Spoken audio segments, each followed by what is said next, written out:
All right, this is what we came here for. Swimming. Beautiful water. Lake McDonald. All right, this is new to me. I've never seen this before. An animal crossing under the road.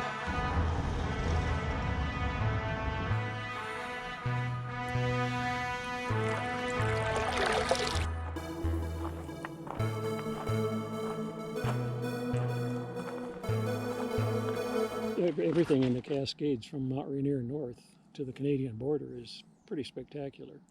Is that kind of what you were talking about There's then? a crest, the Okay. Cascade Crest Trail Yes. goes all the way up through there. From California, all the way through the Cascades in Washington State to Canada. Okay, so your recommendation is Rainier North to Canada. Yeah. What about yours? I would say that. It's sort of like the Continental Divide Trail. Okay. It's not Oh. always on the very crest, Okay. but it stays high. Is there an area that you would say, hey, these are the spots, or this is the spot you definitely don't want to miss? Dude, North Cascades has got some good North spots. Cascades Park, Snoqualmie Pass, and north of there is some spectacular country. I've heard of that before. Someone else on this trip said that same terminology. What's it called? So what?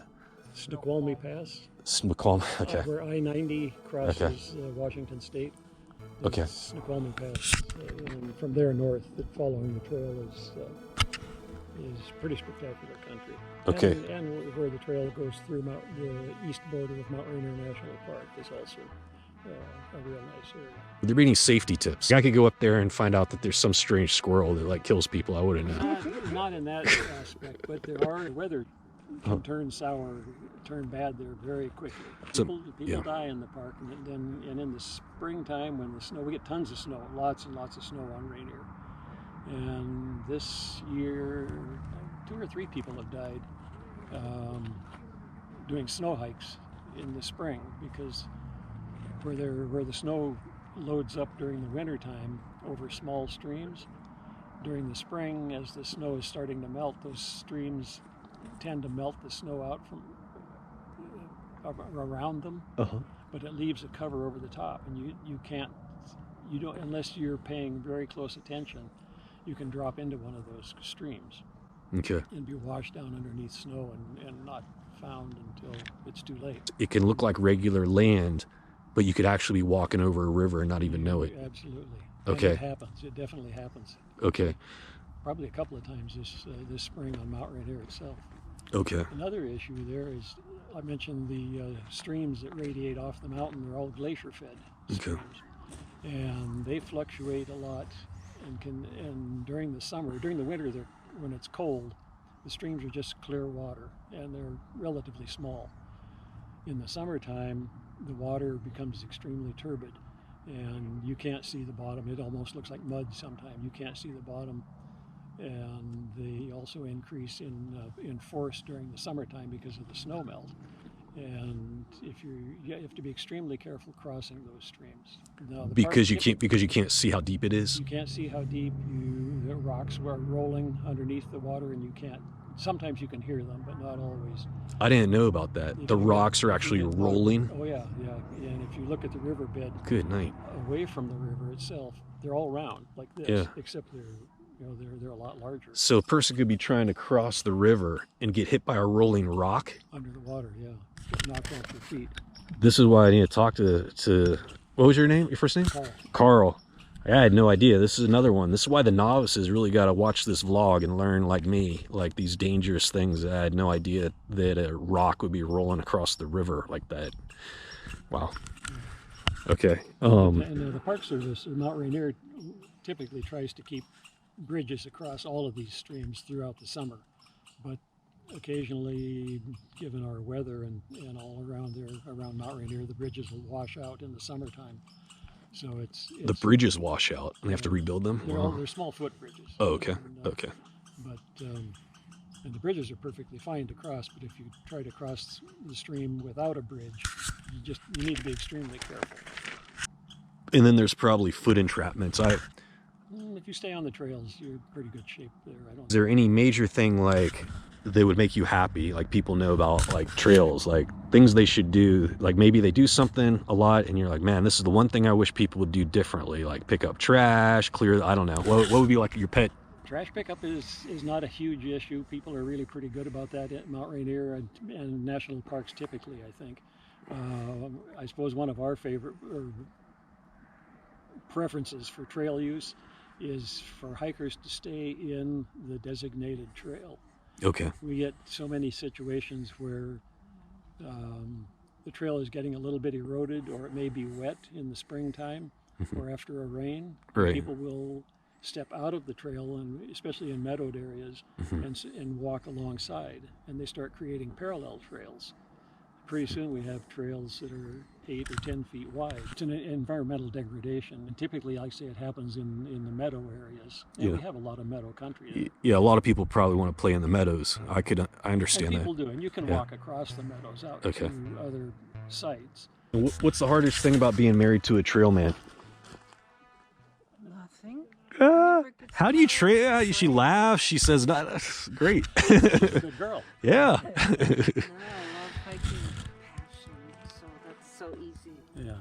Okay. Yeah, we've been together 44 years. 76. Okay. 44 years. Well, if you had the trip of a lifetime, all expenses paid to do anything in the world, what would you do?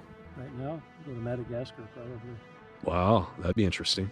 Well, right now we have to go to Madagascar because we got one canceled and we really want to go. Why are the mosquitoes all above your head? They aren't mosquitoes.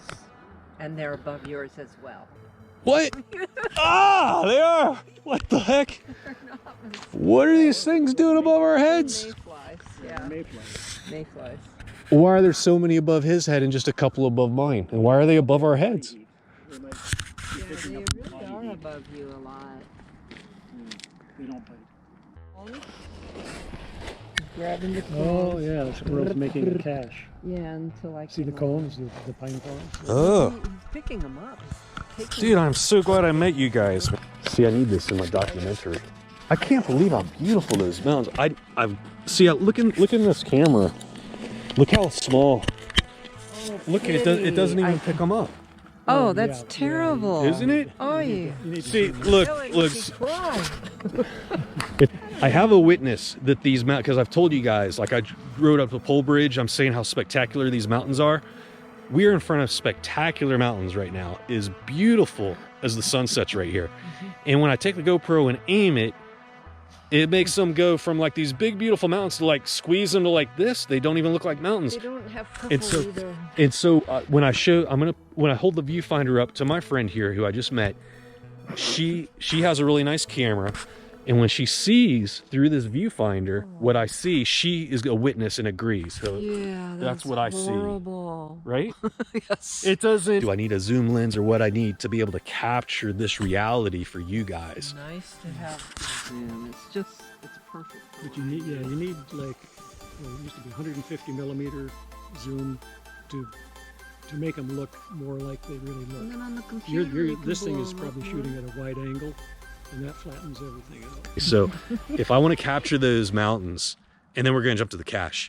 If I want to capture those mountains, And if you have about 150 millimeter zoom lens, that will give the perspective pretty much as you see it.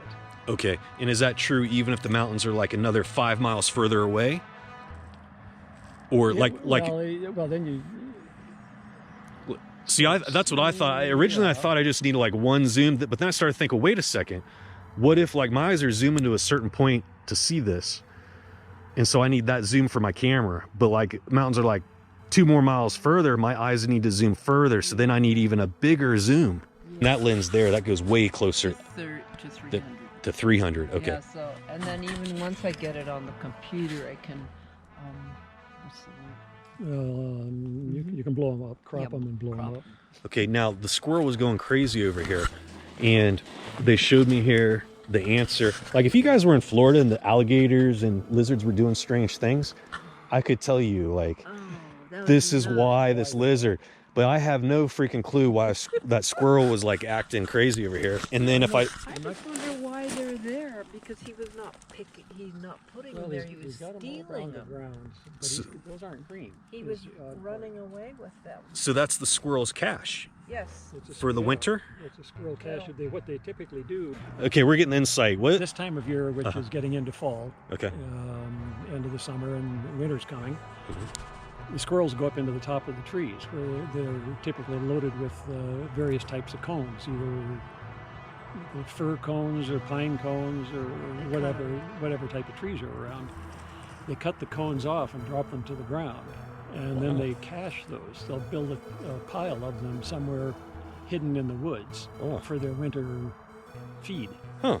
I thought the squirrels just lived on acorns and they buried them in a hole. Well, if that's No what's acorns around, then they get acorns. But these aren't. But around here, there's like potato no chip. There's like acorn. Pringles. Yeah, there's no acorns here, so they go after cones. And it's not the There's cones that they eat; it's the the seed. seed They're seeds under inside the the bract. cones. So they take the cones apart and pick the seeds out and eat the seeds. Now, do they do this before the winter? They pull the seeds out No, and no, prepare they just- during the They just during the winter. They come down and then tear it apart and get the they seed just out. Right, hoard yeah. They hoard the entire these cone. things, but see at the base of this little thing, there's tiny little seeds. That's what he eats.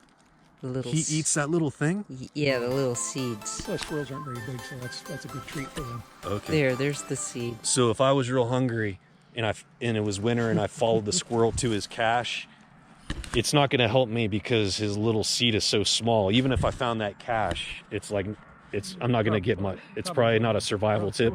Probably not. I wouldn't do that. Okay, so for survival, this goes in the survival section of the blog.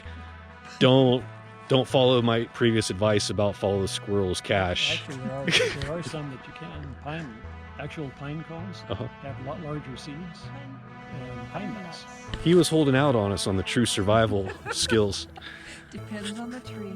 He's a true survivor. You don't tell your competitors your real skills, right? Because you want to survive. So you get the big pine cones. If you found a squirrel's cache with big pine cones, you might be They okay. might be into something. Yeah. If you find a stash of spruce cones or hemlock cones or even Uh-huh. Douglas fir cones, you're not going to get much meat out of Seeds those. are too small. Okay. They get, don't know. they float in and there's no water I'd say you here. put 'em there. He's taking them. Yeah, Maybe he's over there a in the thief. tree. He's taking them from somebody else. I don't know, But but usually they hide them. Well, they have. Okay. Hey, now what does it mean when a squirrel like starts barking at you? Because I didn't know if it was rabbit. At University of Florida, there were squirrels everywhere. 2 incidents where the squirrel would like come out to the limb and would like start barking at me like he wanted to attack me, and I'm just like, dude, I'd never even heard that a squirrel would do such a thing. Does that mean anything? Like, is it rabbit or? No, then they're not. Probably they're not rabbit. They're just maybe a little bit territorial, something protecting their territory. They come out and chitter away and scream at you, and You think I could have been wearing something that provoked him, like a certain color? Or? just your See, this presence. guy was all Okay. bent out of shape because I came around by his little cache there. I did learn that squirrels are the alarm of the forest, and That would be. Squirrels and chipmunks. Yeah. Mm-hmm, chipmunks too. see, mostly in South Florida, University of Florida is like mid-Florida. That's where all the squirrels are. South Florida, where it's just like anacondas and lizards. That's where I grew up. So that's why I'm learning about squirrels later. I'm realizing now the light is all in the lake. I thought it was going to be a great view of you guys with the light behind you, but I'm thinking now it might just give your silhouettes. Yeah, it'd be Probably, silhouettes. It's a shame you're not going to know the survivor man who hides out his secret he's a knowledge about the survivor. pine cones. You're not going to. Yeah. Yeah, he knew this the whole time. Okay, so thank you guys. Appreciate it. Hope you bet. enjoy your trip. Enjoy talking with you.